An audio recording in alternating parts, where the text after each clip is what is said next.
Naam, habari za wakati huu mwana Baharia TV. Karibu tuendelee kuzitazama habari ambazo tuko nazo siku nyingine. Shambulio la ndege zisizo na rubani limeripotiwa kutokea katika mji wa Khartoum uliopo katika jimbo la Darfur kaskazini nchini Sudani na kusababisha vifo vya watu wasiopungua 32 wakiwemo wanawake na watoto. Kwa mujibu wa chanzo cha matibabu pamoja na wakazi watatu waliozungumza na shirika la habari la AFP jana Alhamisi, mashambulizi hayo yalitokea katika eneo linalodhibitiwa na jeshi na kusababisha uharibifu mkubwa pamoja na majeruhi wengi miongoni mwa raia. Taarifa zinazoeleza kuwa ndege hizo zisizo na rubani zilishambuliwa kitongoji cha Al Salama kilichopo katika mji wa Khartoum na kuacha familia nyingi zikiwa katika majonzi baada ya kupoteza ndugu na jamaa zao. Wakazi wa eneo hilo walisema milipuko ilisikika kwa nguvu na kusababisha taharuki kubwa, huku watu wakikimbia kuokoa maisha yao. Kwa upande wake, kamati ya upinzani ya El Fasher, kundi la kiraia linaloungwa mkono na demokrasia katika eneo la Darfur, lilitoa taarifa likilaani tukio hilo na shambulio hilo.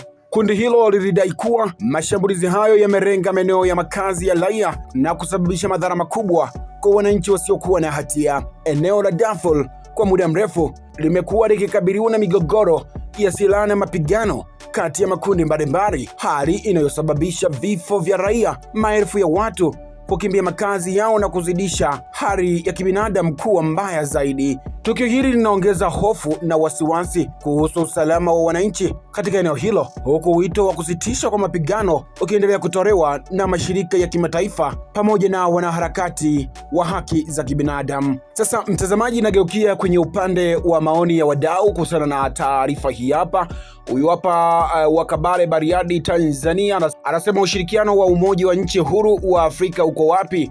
Na kama raia wanauawa kama nzige, nanyi mpo nje, nini na nini sasa kazi yenu? Sawa, asante sana kwa maoni yako. Mwingine anasema wa Afrika tunaguswa na vita vya Mashariki ya Kati kuliko hivi vya kwetu hapa. Huwezi kuona watu wakilaani mauaji haya. Kiufupi sisi wanafiki tukijificha kwenye dini. Sawa, asante sana. Mwingine anasema wa Arusha, Tanzania, anasema Umoja wa Mataifa, tafuteni namna ya kutatua mgogoro huo Sudani, watu wasio na hatia wanazidi kufa. Mwingine anasema wa Dodoma, Tanzania, anasema shambulizi ya droni kuwa watu 32 Sudani, kaskazini mwa Sudani. Wanaofanya maovu hayo sheria gani wanazochukuliwa? Mbona kama sielewi, Sudani kunaibuka mambo ya ajabu mno sana. Kwa nini kauliza sana hivyo mdau huyu hapa.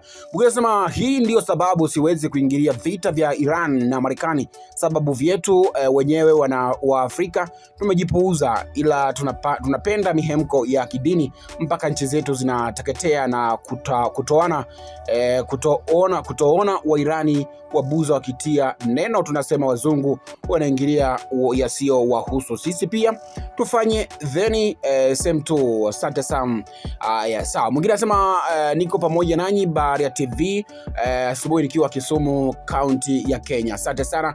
Mwingine anasema nawapata pole wahanga wa mashambulio ya mabomu yanayoendelea huko Sudani. Asante sana. Wairinga Uruti anasema hivi haki za kibinadamu ziko wapi? Mbona raia huko Sudani wanakufa kama kuku, nyie mpo kimya tu? Asante sana mwana Baharia TV kwa kuendelea kututumia maoni yako. Cha msingi bonyeza neno subscribe kisha alama ya kengele ili uendelee kuwa mwana familia wetu. Jina langu mimi ni Friday Mangomare na hii ni Baharia TV. Asante kwa kuifuatilia Baharia TV. Usisahau kulike, kusubscribe, kucomment na kushare.